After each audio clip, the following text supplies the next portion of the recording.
kulankan ballaaran ee u dhaxeeyay madaxweynaha jamhuuriyadda Soomaaliland mudane Muuse Bihi Cabdi iyo madaxweynaha Kenya Uhuru Kenyatta oo ahaa mid muddo qaatay ayaa intii uu saday waxa lagu lafaguray si xoojinta cilaaqaadka qotada dheer ee u dhaxeeya labada wadan gaar ahaan arrimaha nabadgelyada ka wada shaqaynta arrimaha siyaasadda ganacsiga iyo arrimo kale oo muhiim u ah labada wadan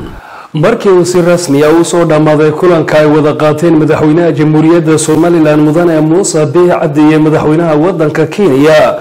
Uhuru Kenyatta waxa warbaahinta uga warramay wasiirka wasaaradda arrimaha dibadda iyo iskaashiga caalamiga ee jamhuuriyadda Soomaaliland mudane Yaasiin Caji Maxamuud Xiir Faratoon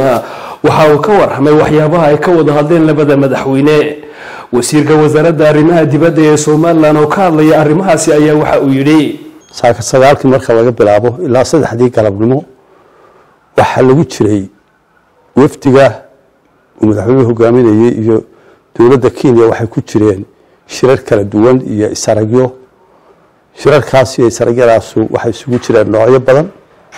waxa kamid ahaa kuwo labada wafdiga iyo dawladda Kenya ay si kafool ah wada hadlayeen oo soo hor fadhiisteen oo si guud loo wada hadlayay waxa kamid ah kuwa si gaar oo albaabadu u xiran yihiin ay labada madaxweyne ugu wada hadleen waxa kamid ah kuwa gudiyo loo qaybiyay oo ay gudiyo ay sarkayeen shirarkaas wali may soo afjarmid ilaa imika way socdaan berito wali waxa balansan madaxweynaha labada madaxweyne sidii ay maanta soo arkeen ay u balansan yihiin iyagoo maanta muddo badan isku qaatay oo saacad iyo bad muddo ah labada kaliya wada hadlayay berritana sidii way u balansan yihiin taa iyo mid la mid ah isla mar ahaanta galabta waxa balansan wafdiyadii wasaaradda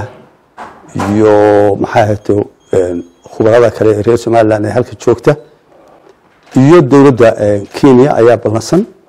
oo isla eegaya waxyaalihii la isla afkartay haday tahay labada madaxweyne ay gaarka uga wada hadleen haddii ay yihiin kuwii mataqaana kafoolka labada wafdiga iyo dawladdu ay isaga arkeen marka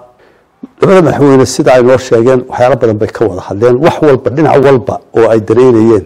way ka wada hadleen haday tahay siyaasad iyo diblomaasiyad haday tahay nabadgelyo iskaashi nabadgelyo haday tahay ganacsi iyo maxaato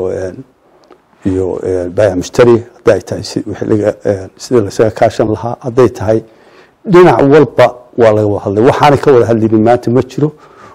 alxamdulillah rabbil caalamiin inta badanna intii ay ka wada hadleen sida ay noo sheegeen si wanaagsan bay isla garteen oo isla meel dhigeen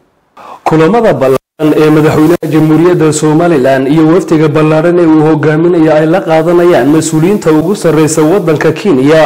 ayaa ilaa maalinta bariya sii socon doona kuwaas oo lagu gorfayn doono xiriirka u dhaxeeya wadamada Soomaaliland iyo Kenya أحمد سكي داير حسن ورباهين تقرنك مقال مدحدا ودنك كينيا Nairobi